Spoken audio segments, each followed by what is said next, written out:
Welcome friends, welcome to the Tally Guru ji. दोस्तों, आज मैं आपको टेली में यूज़ किए जाने वाले F11 के कुछ और ऑप्शन के बारे में बताऊंगा, जैसे discount column in invoice, income and expense, account institute of profit and loss, multiple godowns, bill detail, interest calculation and mark changes voucher. दोस्तों, अगर आप मेरे चैनल पर नए हो तो प्लीज़ मेरे चैनल को सब्सक्राइब जरूर कीजिए। तो दोस्तों, सबसे पहले मैंने टैली में गया। टैली में एक मेरी temporary firm ABC trading company Delhi के नाम से मैंने फर्म बनाई। सबसे पहले मेरा ऑप्शन है डिस्काउंट कॉलम ऑन इनवॉइस। तो दोस्तों, आप जब सेल करते हो उस टाइम आपको ट्रेड डिस्काउंट का इसमें कॉलम को यस कर देना है। बाय डिफ़ॉल्ट ये मैंने यहाँ पे यस कर रखा है। ये नो होता है। अकाउंटिंग वाउचर में सेल किया, ये देखिए यहाँ पे ट्रेड डिस्काउंट नहीं आ रहा। आप F11 प्रेस करके F2 प्रेस करके you separate discount column in invoice पे यस किया, एंटर एंटर एंड एंटर। अब देखिए कैश सेल की मैंने टेबल की 10 टेबल 1500 के हिसाब से एंड 10% ट्रेड डिस्काउंट। तो 1500 में 10%, 1500 कट 15,000 गुना 1500 गुना 10, 15,000 माइनस 10%, 13,500।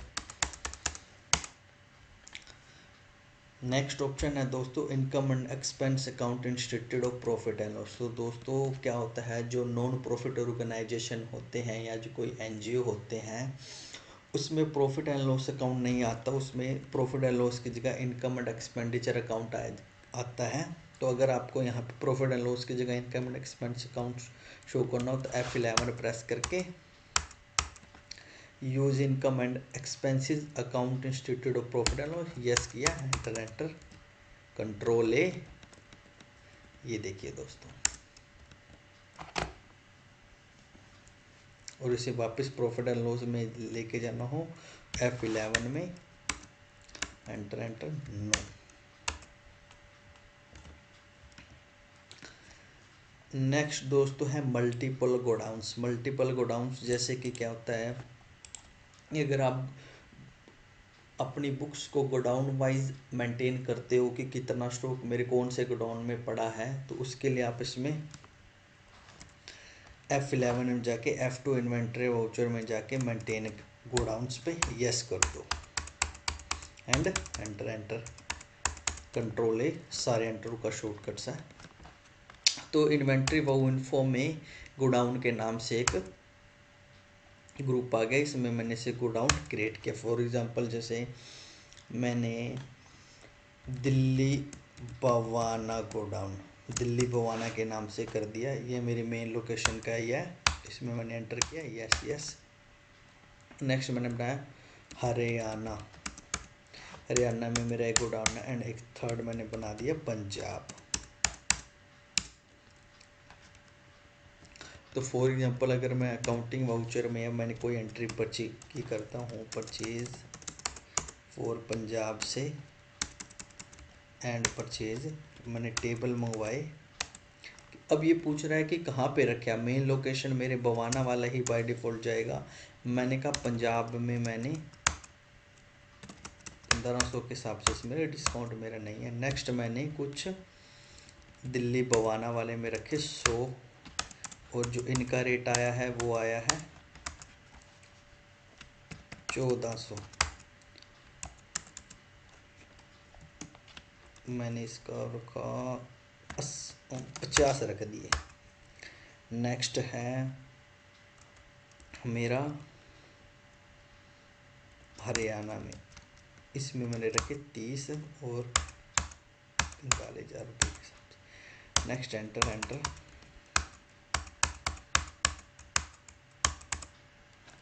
अब दोस्तों, अब नॉर्मल स्टॉक में तो मेरे को टेबल दिखा देगा कि इसमें इतने टोटल स्टॉक मेरा इतना पड़ा है, इतना इनवर्ड आया था एंड कितना ओपनिंग था, कितना आउटपुट था।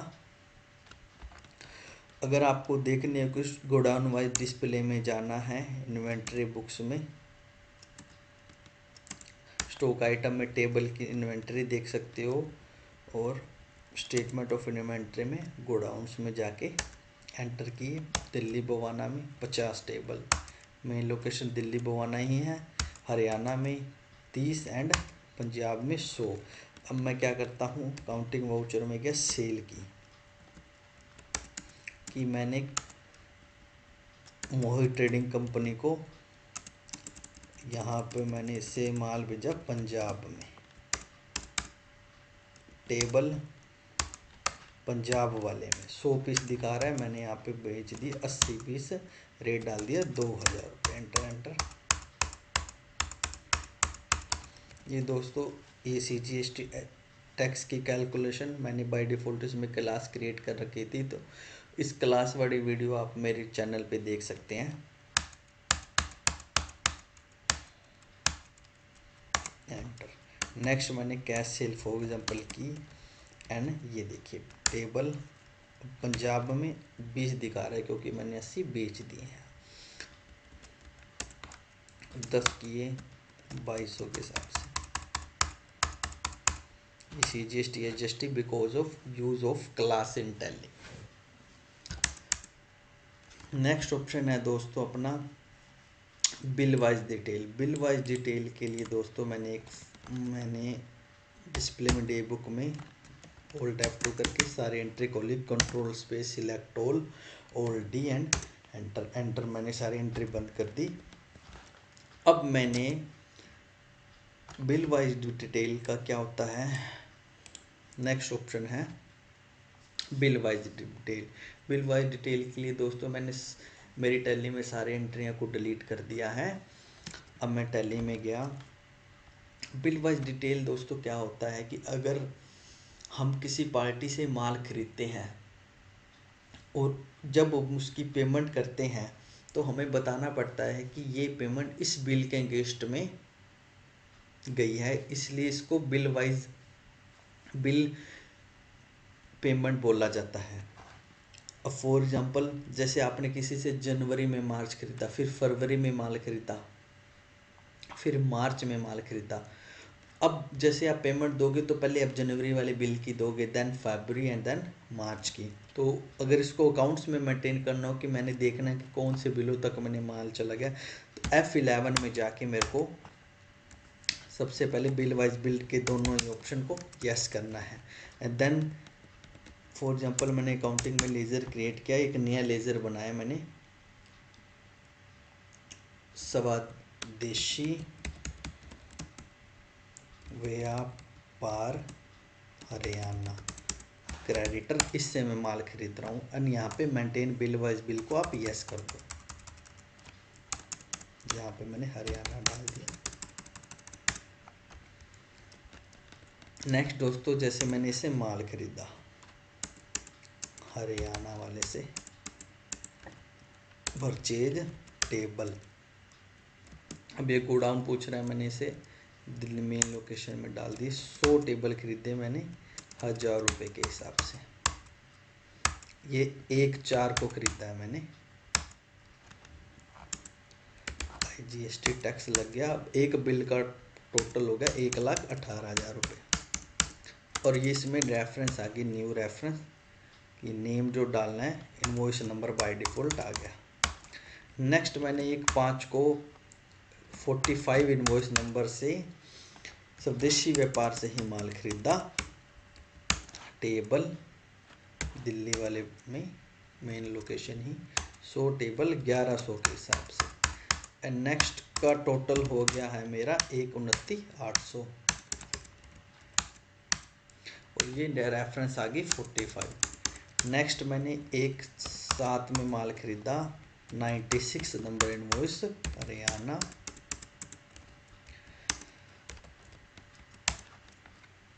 मेन लोकेशन में रखे 50 पीस रेट से, एंड IGST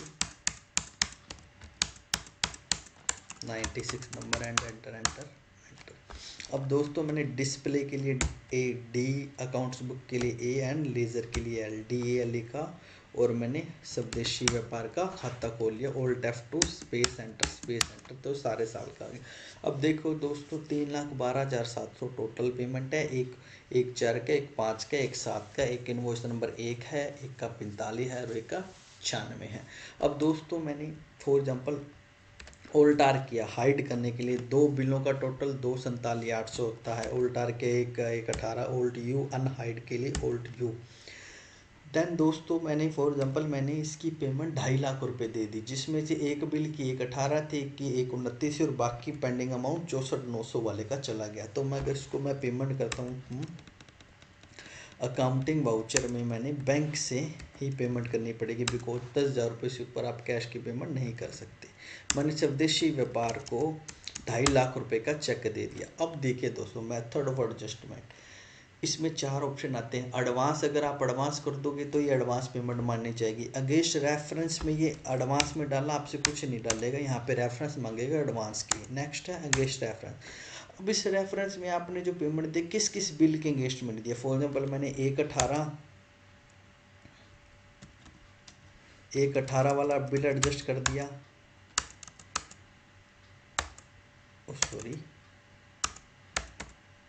118 वाले का बिल एडजस्ट कर दिया। नेक्स्ट है अगेंस्ट रेफरेंस। अब एक नंबर बिल गया 45 में 129,800 एंड अगेंस्ट रेफरेंस में 6400 में सिर्फ 2200 रुपया ही गया है, 64,900 में सिर्फ 2200 रुपया ही गया है। Enter enter and enter. अब नेक्स्ट मैंने फॉर एग्जांपल इसका खाता खोला स्वदेशी व्यापार का। अब देखिए दोस्तों सिर्फ 67,200 बैलेंस बच गया। क्यों? क्योंकि इसमें मैंने 2200 रुपया इस 64,900 के अगेंस्ट में दे दी थी। तो नेक्स्ट बैलेंस ये देखिए 62,700 ही रहेगा। अगर मैं इस एंट्री को डिस्प्ले अकाउंट में स्वदेशी की एंट्री को डिलीट किया, ऑलरेडी से डिलीट किया ओपन करके, अब मैं क्या करता हूँ काउंटिंग वाउचर में पेमेंट की। अगेन बैंक ऑफ इंडिया स्वदेशी गुरु स्वदेशी व्यापार 2,60,000 रुपया अगेंस्ट रेफरेंस। इस बिल की पेमेंट 45 की एंड 96 का पार्शल अमाउंट मैंने इसको दे दिया है। नेक्स्ट बैलेंस देखो 52,700 का अभी भी करंट बैलेंस इसका यहाँ पे शो कर रहा है। नेक्स्ट फिर मैंने 1/9 को स्वदेशी व्यापार को बैंक से ही पेमेंट दी 52,700 की, एंटर। तो अगेंस्ट रेफरेंस में ये बैलेंस नक्की हो जाएगा। नीचे दोस्तों न्यू रेफरेंस, नई रेफरेंस आपको करनी और ऑन अकाउंट एक बार आपने अकाउंट में डाल दिए, कोई बिना किसी रेफरेंस के डालना हो तो ऑन अकाउंट कर सकते हो। नेक्स्ट क्या, अगर बट मैं फॉर परफेक्ट अकाउंटिंग के लिए अगेंस्ट रेफरेंस वाला सिस्टम यूज करूँगा। इससे ये ध्यान रहता है कि आपकी पेमेंट कौन से बिल की गई है और कौन कौन से की नहीं गई हुई। ये हाइजेनिक अकाउंटिंग सिस्टम को मेंटेन करने के लिए अच्छा ऑप्शन है। दोस्तों अगर आपने मेरे YouTube चैनल को सब्सक्राइब नहीं किया तो प्लीज़ सब्सक्राइब जरूर कीजिएगा। नेक्स्ट ऑप्शन है दोस्तों इंटरेस्ट कैलकुलेशन। इंटरेस्ट कैलकुलेशन एक बहुत ही बढ़िया ऑप्शन है। आपका किसी भी पार्टी का किसी भी समय का इंटरेस्ट सिर्फ कुछ ही सेकंडों में पता चल जाएगा। फॉर एग्जांपल जैसे मैंने F8 में गया, मैंने राहुल कुमार मुंबई सन्ड्री डेटर इसे माल भेजा, इसे एक बार मैंने नो कर दिया। महाराष्ट्र एंड इसे कंट्रोल एंटर, नेम चेंज करने से अनरजिस्टर करना था अल्ट्रेशन करने के लिए। अब दोस्तों ये देखो CGST HST बाय डिफ़ॉल्ट आ रहा है, ये मैंने टैली में क्लास यूज़ की है। Use of class in tally आप मेरी वीडियो देख सकते हो मेरे चैनल पर। मैंने टेबल 260 पीस पड़े हैं गोडाउन वाइज, मैंने मेन लोकेशन में 160 पीस पड़े थे, मैंने इसे 1200 रुपये के हिसाब से बेच दी। Enter enter and enter. अब दोस्तों मैं चाहता हूँ कि मुझे इस राहुल कुमार से पेमेंट लेट देने पे इंटरेस्ट एक्टिव लेना, इंटरेस्ट रिसीव करना है। तो इसमें जाके कंट्रोल एंटर में या लेजर क्रिएट करते टाइम आपको यहाँ पे सबसे पहले F11 में जाके इंटरेस्ट कैलकुलेशन को यस कर देना है। नेक्स्ट अब यहाँ पे आप भाई इंटरेस्ट कैलकुलेशन का ऑप्शन आ गया, इसे यस किया है। अमाउंट एडिड और लेस, मतलब कि कोई अमाउंट ऐड होती है और लेस होती है, फिर नेट उसका इंटरेस्ट कैलकुलेशन आ जाए। फॉर एग्जाम्पल दोस्तों मैंने 12% 30 डे और मंथ मैंने कैलेंडर ईयर का कर दिया। इसमें कोई भी ऑप्शन आप एक चॉइस कर सकते हो। ये 30 दिन मतलब बाय डिफ़ॉल्ट 12% 30 दिनों का लग जाएगा, और मैंने कैलेंडर ईयर किया, ऐसे सिलेक्ट किया, एंटर एंटर एंड एंटर। दोस्तों मैं अमाउंट भी मैं इसमें एक ऐसा सा लूँगा जिससे आपको कैलकुलेशन सही, 100 पीस 1000 रुपये के हिसाब से टोटल बनेगा 1 लाख ही। अब 1 लाख बना, अब 1 लाख का इंटरेस्ट मुझे इससे रिसीव करना है। अब 1/9 को आई, अगर ही मुझे एक और एंट्री यहाँ पे लेके आनी है, ओल्ड ए, नया वाउचर आ गया और मैंने इसे 1/10 में कैश रिसीव किया है। नंबर डाला 0120, कैश रिसीव राहुल कुमार से 10,000 रुपये।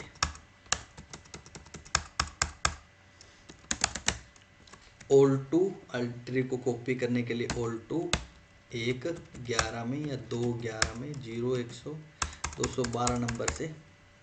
अब दोस्तों मुझे इसका इंटरेस्ट देखना है 31/3 का, तो दोस्तों सिंपल आपको यहाँ पे F8 का बटन प्रेस करना है एंड इंटरेस्ट कैलकुलेशन का ऑप्शन यस कर दो। अब दोस्तों जो भी डेट दोगे, मैंने 1/9 से लेके 31/3 का इंटरेस्ट देखना है। तो दोस्तों देखो 1/9 से लेके 30/9 तक, क्योंकि 1/10 में मैंने इसे 10,000 रुपये रिसीव कर लिए थे, तो 30 दिनों का ही सिर्फ 12% के हिसाब से इंटरेस्ट लगा। नेक्स्ट अमाउंट आया 90,000, क्योंकि मैंने 10,000 रुपये की पेमेंट दे दी थी। 1/10 के बाद 1/11 में टोटल 32 दिन हो गए, क्योंकि 10वां महीना 31 दिनों का होता है, तब 32 दिनों का। उसके बाद 10,000 रुपये फिर मैंने 1/11 को देते हुए 1/11 से लेके 80,000 रुपये 31 दिन तक का बैलेंस है, उसमें 150 दिन का 12% और टोटल 5878 रुपये 36 पैसे इसका ब्याज है। अगर दोस्तों ये सिर्फ आपको इंटरेस्ट व्यू दिखा रहा है, अगर आपको इसको इस लेजर में शो करवाना, तो इसके लिए आपको एक एंट्री माननी पड़ेगी। जैसे 5878 रुपये 36 पैसे ब्याज है, तो उसको डेबिट करने के लिए ओल्ड F2 जर्नल एंट्री 31/3 में आपको राहुल को डेबिट करना पड़ेगा। इंटरेस्ट कितना था इसका, 1 मिनट दोस्तों, 31/3 का 1/9 से 31/3 तक का 5878.36 जर्नल एंट्री 5878.36 राहुल को डेबिट किया टू इंटरेस्ट